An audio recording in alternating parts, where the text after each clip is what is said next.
Well, now, never start your wife a business. What does it mean? Never just go out there, dream and think, and hey, guess what? Hey, Joseph said that we should invest. You go out there, get your money, start a business, then tell your wife, hey, guess what? Run this business because this is a dream I have and this is the things that are going to happen. Let me tell you one secret. Never do that. If there is an if, this message, guess what? I'm going to explain two aspects and why I mean or why I say you're not supposed to do exactly that and what you're supposed to do. Now, take this example. Let's say you are a plumber, you are a mason, you are an electrician, maybe let's say you are a doctor or wherever they are out there. And probably you are fond of watching me each and every time. And I always tell people, hey, guess what? Savings and only you getting employed can never make you rich. You ought to invest. You ought to start a business. You ought to progress to the next level. Right now, what happens and the mistake that I've seen people do in this life of the business is this.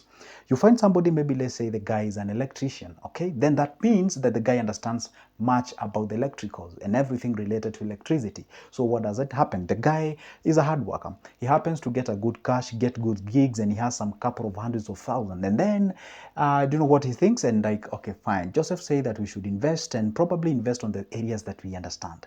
Guess what happens? He thinks and goes to the wife and says, hey, guess what, darling? I think we should start a business. And the wife asks, what kind of business, sweetheart? And the guy says, hey, we're going to start an electrical business.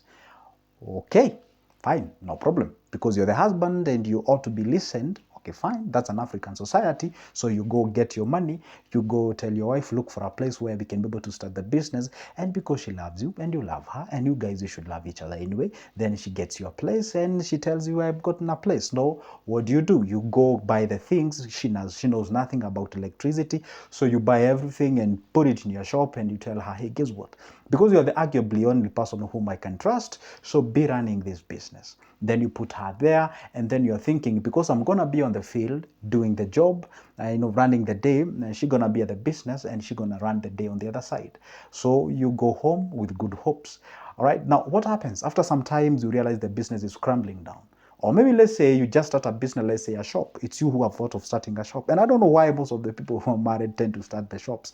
When I say shop, I mean like general shop where you're selling like food things, or in America they call it like a convenience store or whatever the thing is. Okay, you start a business and then after some time you realize that, hey, you're pumping in more money. I mean, like you sit down with pen and paper, you ask, okay, fine, how much have you sold? I don't know. Okay, how much is your profit? Okay, how much is the operational cost, like the rent, the utilities, and what have you? I did pump in like 300K. I don't know. You're asking me now to pump in more 100. You pump in more 100, and then the business is still not doing good. You pumping another 50. You pumping. By the time you realize the business has actually eaten away $1 million, Bob, it is gone. Now you're like, what the? What's going on? I mean, I'm trying the best as I can. I do believe that I did coach her to start a business and run the business on what have you. Let me tell you one thing, my friend.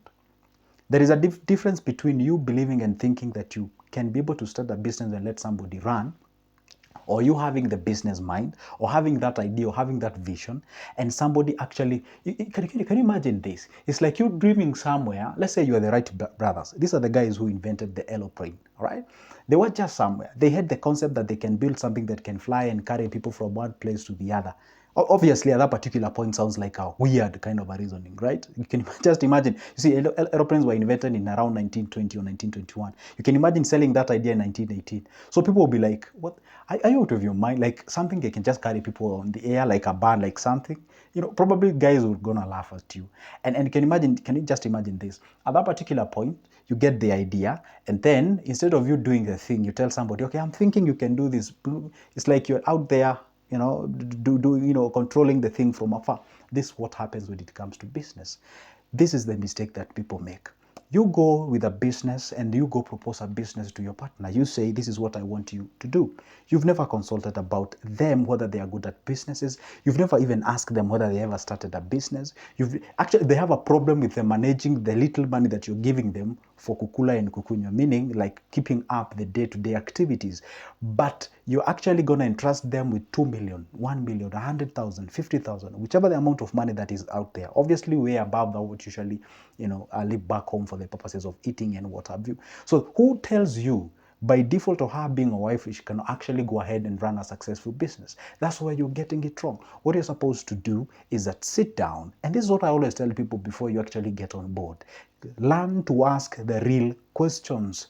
It's okay. Don't marry on the basis I love you, I love you. Do you feel me? I do feel you. Let's go home. Let's start a family. Boom, boom. There you have kids, and it's okay. Love is fine. Life is amazing. Love is amazing.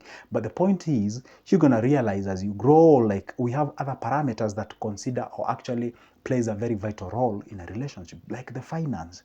People tend to say like, hey, there is no romance without finance, which is very true. You realize as much as you love each other, in the process of you loving each other, you bring forth a kid and maintaining that kid because you love the kid, it means finance. Because you're not going to wrap your kids with love instead of the pampers. You're going to do the pampers or whatever the thing it is, all right? So the point is, learn to ask the real questions way before understanding that individual or bringing them on board. Ask them, have you ever run a business? For example, if I give you 100,000, what would you do? By the way, how much have you ever gotten like your money? How much have you ever been with? Just understand. These are some of these guys whom we get on board with. They have never even seen like a 50,000 combined. So you give them, first of all, they become excited. They view it as a product to be consumed. That's why they see 100,000, you have 100,000, they think of you going out. They think it's like an outrageous amount of money that can actually buy you the entire universe. That's the problem, because they do not have the right and real concept about their money. Learn to understand how they behave, who they are.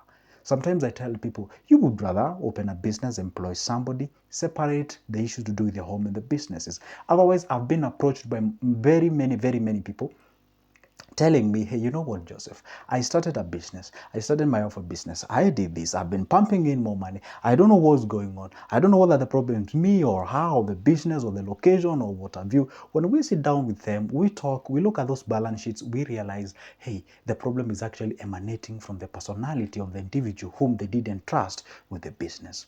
Now, if the wife understands well the concept about businesses. By the way, we do have amazing couples that have actually started a business and they're doing amazing. For example, I'm going to name names. Can you just imagine the Kabu and the Sarah, these guys of the Bonfire Adventures? You know, I admire those guys. They just run businesses, both of them, and they're actually very successful. I'm not saying overall it cannot work. It can if only you understand your partner. It can if only you understand very well that, hey, this individual, they are good at this, they're not good at this, they're good at businesses, they're good at, there are people who are very good at creating, but managing, that's where the problem is. By the way, ladies can attest to this. Have you ever been with a husband who is very good at making money, but managing is not good at it? At that particular point, that's when now the wife steps in. You make the money, you're good at that. Personally, I'm good at actually managing the money, retaining the money, because I've always told you that the net worth of an individual or whether of an individual is never considered or measured on how much you make. It's how much you're able to retain, grow it, and actually be able to do what? Progress in that direction. Because you can both be making a lot of money at the same time you're using a lot of money, so you tend to save less. So the point is not how much you make, but the point is how much you retain after making. So what you're supposed to understand is this. Before deciding to go and start a business out there for your partner, it's good to know their character. And when I say character, I mean character with reference to finance before you actually go and execute. The other problem that people make is this. Who told you that the wife is passionate about those things to do with electricals, the plumbing, the hardware things, and what have you? To them, maybe they don't even love the business. You've not even asked them what business would they prefer to start. And they tell you, hey, I'll prefer to start maybe a cosmetics. I'll prefer to start serious business. I'll prefer to start a barbershop. I prefer to start this. And then there you are, you're telling me, that one does not have money. That one is not even good. I cannot even invest on that. I don't think it can even. I actually have a friends who they are giving you the real information. Now there you are, you're denying them the actuality and the real thing about how they perceive the business. All right. And again, other problem that people make is just to start a business for your partner on the basis of them not being idle. You say, hey, just want to start a shop somewhere because I don't want her to be idle. You're not starting that business on the concept of, hey, I want her to make money.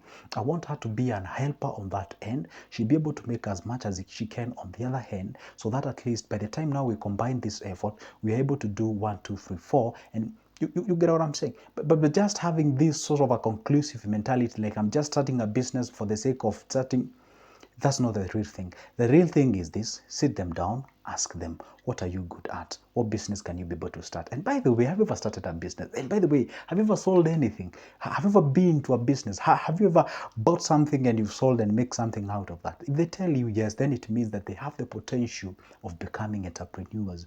You're getting an individual, perhaps they have never been into business, they have never transacted anything, they have never seen such amount of money that you want to put in. You've separated them. Can you just imagine this? You leave them at home, and then here you are, you're making counters, you're making shelving, you're making all those things, you're making stocking and what have you. They have not, they didn't grow with the business. They don't understand, the concept. Sometimes it's good when you be with your partner when you're starting up a business. Whenever a fundi comes up and tells you to make this counter will cost me 30,000, they feel that 30,000. So by the time she gets into that business, she knows, wow, this counter did take or scoop 30,000 of our G's, and then this shelving actually went with 60,000. Do you know if actually painting and maintaining this actually went with, you get the thing, they actually grow skin with that money. So by the time they get into the money, they already know the nitty-gritties. But if you shut that door, and then once you actualize the business, you bring them on board and tell them, hey, run this one. No, that's what you do. You sit them down, you talk to them, understand their idea, understand their point of view, you bring your point of view, you come to a neutral place. If it comes to a point whereby it is not possible for you to start a business for her, then stop it. Just stop it. Think of how you can be able to start that business on a different version or a different way. And that way, you can be able to progress to the next level. Guess what, guys? My name is Joseph. If you are watching me or seeing this face for the first time, I talk about money, I talk about investments, anything related to exactly that. If you would like not to miss any of my good videos in the future, do this. And I have to remind you this, it doesn't cost you anything, it's free of charge. Down below here on your right, there is a small button written subscribe. Hit that magical button, it is free. And also like the video, smash that like button, comment down below, tell me what you think. And don't forget. You can pick my number from the description of this specific video. Give me a call. Let's talk about money. Let's talk about investment. I offer those services for just a cup of coffee's price. And again, I do have booklets about investment. How about you pick them and let's get started and make our country a better place. For now, it's a goodbye and see you in the next one.